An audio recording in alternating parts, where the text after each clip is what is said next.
Well, good afternoon, ladies and gentlemen. We are here lighting the candle, A World That Works, with our Spotlight series. And I am very pleased to bring you a very special guest today.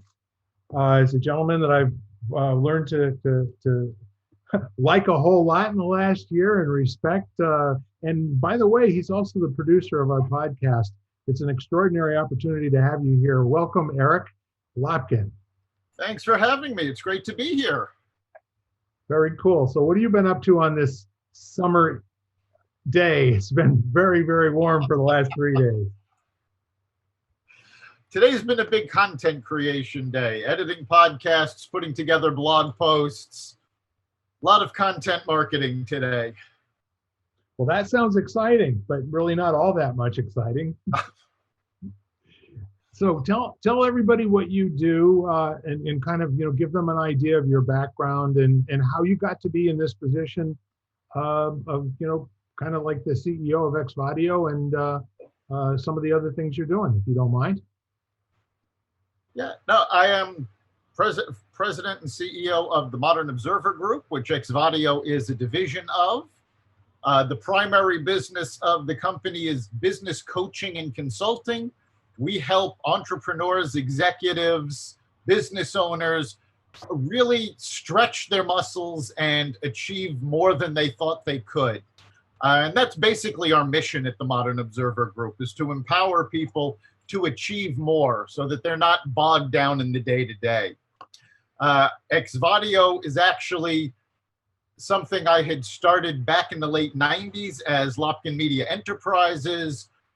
We published magazines. Now we have a book publishing line and a podcast network, which includes Lighting the Candle. Isn't that a small world? So the neat part of it is that the two of us have been, we've been traveling in the same spheres for years, and it's more than likely that we did spend some time together, but I don't remember it. I don't have those brain cells anymore from the early 2000s. But we got an introduction, a referral introduction, I want to say through Bill Dorr, if I remember correctly. And I think Bill Dorr was the initial connector, yes. You two guys need to know each other. 2009, 2010, something like that. It's been a minute. So, good. So now we know generally who you are. We've scratched the surface, and I've got to tell you, I enjoy every minute that we get to spend together because the two of us we're kindred spirits in that we really are genuinely looking to make the world a better place with everything that we do. And not only that, we're a couple of guys that have actually accomplished a few things in life as well, and structurally built some things that have stood the test of time. Others that have been here in spite of the test of time, some who have been able to get energy from the test of time. So the really neat conversation that's before us, I think this week, we're heading into a summertime of hopefully it'll be a summer of love. The last summer of love didn't turn out so well.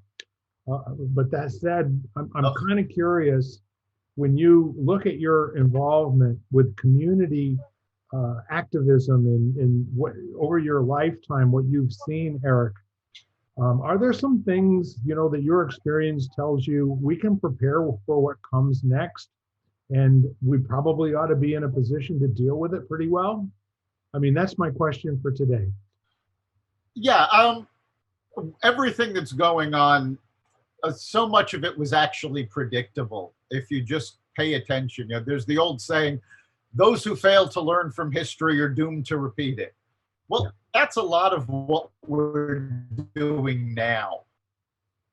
And I remember back during the 90s in New York City, when David Dinkins was elected as the first Black mayor of New York, and he was followed by Rudy Giuliani. And if you take a look at the events that New York City went through, they are paralleled almost event by event by Barack Obama's election and then Donald Trump's election. And now we're seeing the pushback that happened in New York City after Giuliani left office. The parallels are uncanny. If you pay attention, you can see that all of this was going to happen. And I actually said this back when Barack Obama was first campaigning for president, because I had been watching, A&E had been airing a marathon of Walter Cronkite Presents. And this was a documentary series hosted by Walter Cronkite that pulled all of his footage from decades and decades of what he had been covering.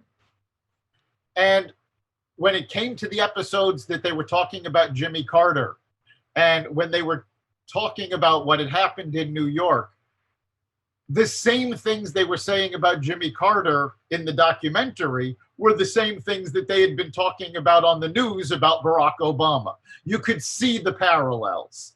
And if you watch for these things, you can have a good idea of what's going to happen. And if you're really smart about it, you can help make it better before it starts going downhill. So those are some nuggets right there. And, I'm kind of wondering about this. We have another panel member who's usually on the Thursday recording of the podcast, Ken Caputo. And Ken is an extremely well-read human being. I mean, he set a goal 10 years ago to read a book a day for the rest of his life. And I may be misquoting, but I think he's done it. He's either listening to stuff for 5 or 6 hours at a time on audiobooks or otherwise.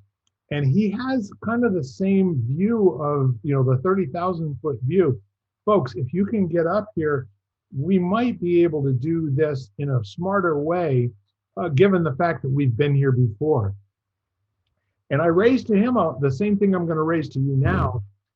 I wonder if the problem is that most of the people that are active these days are actually, they weren't here the last time things didn't work this badly.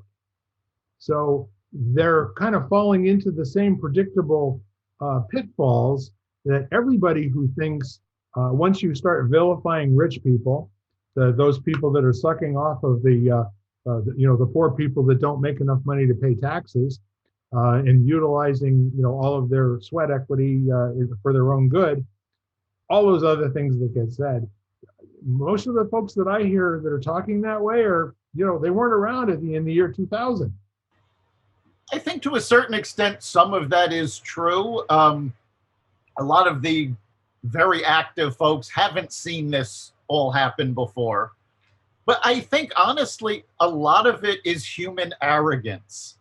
Because I have actually heard people say, when they've been confronted with the fact that what they're doing has been done before and didn't work last time, it's like, oh, but we can do it better. And then they go and do the exact same thing that was done before. So I think there's a bit of arrogance in humans that, yeah, we know it happened, but it's not going to happen that way for me. I can do it better than that. Sure. Well, you know what? I guess that's what people who haven't had many abject failures in their life say, right? Yes. I'm smart. Evidently, other people weren't. Why didn't they just do this, this, and this, right? So, I guess the question now is can we go back and maybe get some side-by-side comparisons of what you saw during the Dinkins and maybe there's some comparisons with Mayor de Blasio and I have a feeling that there's some Giuliani comparisons to whoever's going to be there next. Well, there's a lot of Giuliani comparisons to Donald Trump. Giuliani was an advisor of Trump, but what we saw when David Dinkins took over, there was a certain amount of hesitancy to criticize him because he was the first black mayor of New York, not ever. Right. But you had people actually say, well, we don't care for what he's doing, but we're not going to come out and publicly criticize him because we don't want to look racist. Right. And the same comments were made nationally. There was an article I remember back during the Obama administration in the Hollywood Reporter, where Mike Farrell and Ed Asner, both of who are big Democratic activists, came out and said they don't like Obama's agenda. They don't really care for what he's doing, but they're going to remain on the sidelines and not criticize them because they didn't want to look racist. Right. So you saw that parallel between Dinkins and Obama, and Dinkins very famously said, America's not a melting pot, it's a mosaic. And he was big on showing the differences in people rather than unifying them all together. And Obama did the same thing. Everything was about putting people in specific groups, and this group has done this and this group has done that. And we really need to overcome this. I've seen this going on for years and years, and it absolutely drives me up the wall when people identify themselves as Italian American, Irish American, African American, Hispanic American. It's like, no, if you're here, you are American. And we all need to identify with each other, and separating ourselves out by group just makes that harder. And when Giuliani came into office in New York, there was a big crackdown on the violence that had been going on under the Dinkins administration, very law and order. And you saw New York rebound. You saw tourism coming back because it was safe. You saw businesses being built. And then when Trump took office nationally, you saw the same things. You saw unemployment drop to record lows. You saw more businesses coming. And then, neither Giuliani nor Trump was what we would call politically correct. So you had, the political correctness police going after them. Oh, no, we can't have that. Doesn't matter that they're getting good results. They can't talk like that. They have to be politically correct. So everything we saw in New York, we saw again nationally. So it really didn't come as a surprise. Now, Bloomberg, and to a much greater extent, de Blasio, fell more into the Biden camp. So what we saw in New York start to happen under Bloomberg and continue to happen under de Blasio, now we're starting to see the seeds of that go forward under the Biden administration. Mm-hmm. So it's all, it's all been done before. Absolutely. I'm loving listening to you talk today because this is a spotlight. And, frankly, in terms of those types of situations, I think your experience, your hands-on experience is far superior to mine. Most of my community activism has been in the area of revitalization zones and economic development zones.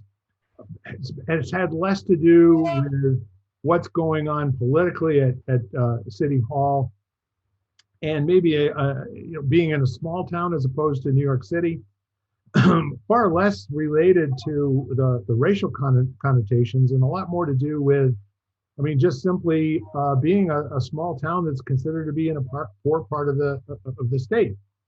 So all of that said, although I'm sure that we did and we still do have a microcosm of what's going on in the big cities right now, I'm hard pressed to go and look and find anything beyond petty crimes and maybe one or two disturbances, in the community. Most of the rest of things they seem to be, more kinder and gentler, if you will. Yeah. So the other thing that I'm finding, getting reports from, and again, we're all about lighting the candle, maybe focusing some light on things that need to be, illuminated. And the interesting part that seems to be coming to light for me are the informal stories that don't line up with uh, headlines and nationally broadcast television news. And I'll also have to confess I don't watch television news on any station hardly at all anymore, unless there is an event that occurs that I think is noteworthy, to understand what happened and just be aware of it. But to finish my thought, I'm hearing stories out of the major cities, out of mostly Chicago, Los Angeles, San Francisco, New York City, having to do with the folks that live in the suburban cities around those mega cities, really concerned about the lack of law enforcement, and that the folks that are in charge don't seem to be doing anything to attempt to stop criminal behavior. They're seeing reduced headcount on the police forces. They're seeing prosecutors in the districts not being willing to push for even trials. I mean, most people are being scheduled for a hearing some point time in the future and released on their own cognizance. And then you hear stories about X number of carjackings and all these things where people call the police department and say, hey, this has just happened. They say, well, you need to call your insurance company. We have too much of this going on, and we're not even sending police out to take statements. That I don't think is being covered in the national news at all. And nobody I know can find it. Right? I've seen stories about that here and there, but no, for the most part, it's not being covered. Primarily because this all started last summer with the riots after George Floyd was killed. And I mean, let's make no mistake. What happened to George Floyd was absolutely horrendous. But it was capitalized on by political movements. So you had people yelling, well, we need to defund the police. Now, we're a year later, several police forces have had their budgets cut. New York among them, Minneapolis among them, Portland among them. And now, oh, what a surprise. We've cut the police budget and crime is up. Well, yes, when you don't have enough people on the street, when these people don't have the proper training or enough training, when they're overwhelmed by the amount of crime that's going on, yes, crime is going to go up when you don't have enough police. Yes. And it absolutely amazes me. That's one of the things, like, really, you have fewer people enforcing the law, and you're surprised that more lawbreakers have showed up. And what really I find absolutely bewildering is I have heard a couple of politicians over the last several weeks calling for increased gun laws and calling for decreased police budgets. So they want to enact more laws, but take away the people who are going to enforce them. Right. I don't understand how they think that's going to work. Unbelievable. So I don't have a strong sense that they know how it's supposed to work either. It almost sounds to me like they're answering some community question that nobody's asked. They're conflating so-called a story about rampant police violence against minorities, in one in particular, and the need to do away with the entire police force and build something from scratch. But in the meantime, everybody stand where you are and be nice to each other for a minute, okay? Right. Yeah. I mean, that's sort of the problem that we've seen over and over again. Regardless of what the issue is, whether it's, violence, corruption, racism, economic problems, whatever the problem is, we seem to have this knee-jerk reaction to, well, let's do something fast. That way we can say we're doing something, rather than actually taking the time, examine the problem, and figuring out what will actually solve it. Exactly. The thing that I've been listening to, this is the sentence that somebody said, who knows when they said it the first time, but I've been hearing it ever since I've been an adult, that going back to the early 1970s. We need, just think along with me here, ladies and gentlemen, and tell me when the last time or how many times in the last 12 months you've heard this. We need to enact some legislation so that this will never, ever, ever happen again. Really? Yeah, we've heard that over and over. And of course, they're enacting legislation to stop illegal behavior, except there are existing laws that made this behavior illegal, and it hasn't stopped them yet. Passing a law only works if everybody is law abiding. Well, I think we've pretty much determined that there are a percentage of people that are just not going to follow the law. Right. Right. So that is a given. And knowing that the people that you are intending to make a difference with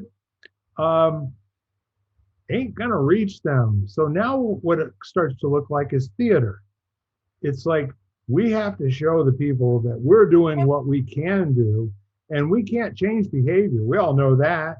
You cannot legislate behavior. You cannot change it once it's occurred. When we talk about systemic problems, there are systemic problems, but few of them have anything to do with the color of anybody's skin. Mostly it has to do with people who are passing laws that are intended to placate their voters without actually changing anything. Yeah, that's very true. And the thing is, it's become so important for politicians to just play to the crowd, whoever that crowd is. But playing to the crowd doesn't actually accomplish anything. Yes. I mean, I've been amazed over the last year how many programs I've seen that are meant to combat racism. And they're things like anti-racist book clubs and different programs to discuss the problem. And they all seem to be missing the point that they're all preaching to the choir. The people who are participating in these programs aren't the people who are causing the problem. These are the folks that already agree with you, already agree that, yes, this is a problem that has to be solved, but you're not reaching out to the people that can actually fix the problem or need to be changed and need to change their behavior in order to fix the problem. Well, sure, there's also a language structural problem with anything that's anti. Yes. First of all, racism is conversational. There's nothing genetic there. There's no physical mechanism. There is no place and point in time where you can go visit racism. At this address, these times they're open on Thursdays and Fridays. It's a conversation. You can't cure conversational ills. The only thing you can do is to train the culture to have a different conversation. So when you have an anti-anything, what you're saying is, let's make this son of a gun last for a very long time into the future. We'll get funding from Congress. We'll get a lot of publicity. We'll get a lot of donations from the two coasts. And in the meantime, they're not going to expect for us to actually do anything, because everyone knows you can't solve a conversation. Okay, it's conversational. There's no rock, there's no stone, there's no sticks. It's just people talking. So let's be anti. Well, let's see some of the things that we've been anti. So do you remember the Jewish Anti-Defamation League, its founding? Sure. How are they doing 70 years later? Yeah. Not all that well, because right now in the United States, the largest jump in hate crimes has been against Jews. Right. That's right. So now we're going to have an anti-Asian hate crime movement. People can throw money at that, and this is called it's a placebo for actually doing something. Once again, two things you do, if you're in government, or if you have money and you want to make sure that they don't come to your doors with the with lit whatevers and pitchforks and all that kind of stuff, is you say, hey, look, I already gave it the office, right? That's what I know I can do. I can give money. And so what are some other things we've declared war on? A big problem that's happening with this anti-movement, the anti-anything. I mean, first of all, these problems are caused and solved by conversation. Yes. You have to share ideas. You have to express ideas. And we have this massive cancel culture movement that doesn't want to have a conversation. They want all conversation halted. And that doesn't solve any problems. On the other hand, you've got people going, well, I support a movement, so as long as I support that movement, I'm covered for everything. Right. And I have heard people talk about how they support Black Lives Matter and how they support Stop Asian Hate. And then these same people have turned around and said the most anti-Semitic things I've ever heard. All right, so let's see if we can agree on something here, okay? The anti-racist groups rarely are anti-all racism. Yes, that's absolutely true. They tend to focus on a single situation, a single problem, and go, well, let's just deal with this. Everything else is out of our purview. Right, and it's almost always where the focus of the so-called racism, there may be bad behavior there. There may be deplorable behavior, but by naming everything racism, it so diminishes the range of from innocuous bad thing to really heinous bad thing, gloms it all together, and again further makes it totally unsolvable. But here you are. Let's just talk about the current anti-racist. There's dozens of these things popping up all over. I got a LinkedIn invitation to go and be with like 5,000 or 6,000 people that had signed up to be on this LinkedIn call. And I thought to myself, are we going to talk about rap music? Are we going to talk about Ice-T and some other now mainstream celebrities, the guys that started off with the bitches and hoes and all the rest of that kind of stuff in the 1990s, that are playing golf with celebrities and senators and all that kind of stuff? I am saying to you, they got people's attention by having dirty mouths. They said things that absolutely were racist. They are racist. Whenever somebody can use a word that other people can't use, and they use it with impunity, and they use it to be exclusive and inclusive, and it's all part of their language, racism is not necessarily a bad word, my friend. When you are looking at who you are and what your DNA gives you, to be interested in what that means for you. How does that identify you in the world? But when you start using other people's definitions that are either bad or good for whatever that is, there's corruption there. And unfortunately, it has to do with a lot of money. It has a lot to do with power, and it has a lot to do with people, who just plain don't have the grounding, and they don't have the wherewithal within themselves to know that the conversation is bankrupt and it's phony. It's not a real conversation. If you didn't learn it on your own block and you have to go someplace else for somebody to teach it to you, I say, what if it's phony? Yeah, that's very true. I mean, we're not having those conversations. People are sort of defining who they are based on a small group of criteria. And then they're getting very upset when you do anything to disrupt that self-image. Right. And we need to have conversations about this. Now, I spent a couple of years as an auxiliary police officer with the NYPD. Yeah.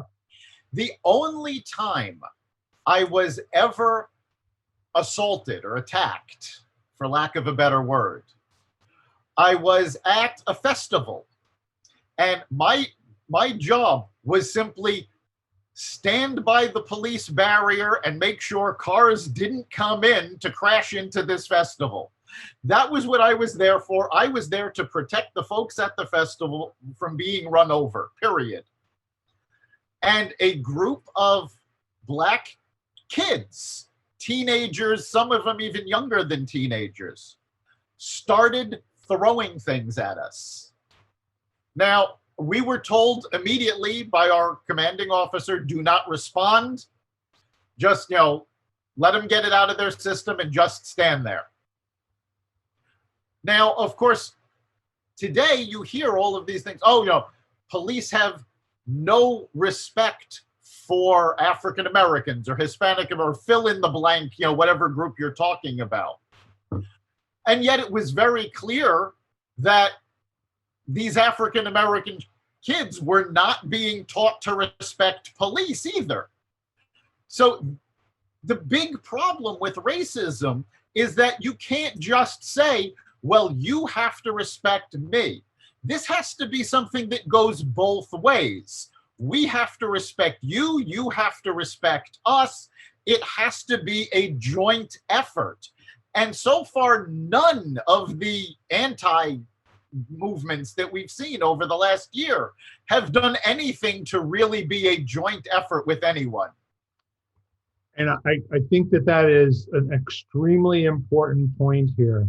So we are lighting the candle, and I want you to know that we're having this conversation to bring out on the table and just kind of use everyday language and describe what we see going on. And we're getting to the top of the half hour here, Eric. And I think really to kind of let you, the listener, know where we're going with this. You may or may not agree with us. You may or may not even see it. You may or may have a really serious, hard opinion of your own that we haven't expressed yet. There's room for all of that. That's the point. And what we're going to talk about in the next segment is how conversation solves these conversational problems. Where do we need to go from here so we are lighting candles? We are making safe neighborhoods for kids to go out and come home, and for parents to know that they can trust, the other people in the neighborhood to look after their children the way that we did when I was growing up, when many people were growing up. Our community needs to support each other. And they say it takes a village to raise a child. I haven't heard anyone say that in more than 10 or 15 years, and that breaks my heart. Yeah, so, we all need to be in this together, and all opinions need to be welcome, whether you agree with them or not. Exactly. So with that said, we're going to wrap up this segment. Thanks, ladies and gentlemen. Come back and see us on the flip side. We'll see you there. All right. Bye for now. You've been listening to Lighting the Candle, A World That Works, part of the Exvadio Podcast Network. You can hear us at exvadio.com/podcasts, Apple Podcasts app, Google Play, Spotify, iHeartRadio, Stitcher, and wherever you find podcasts.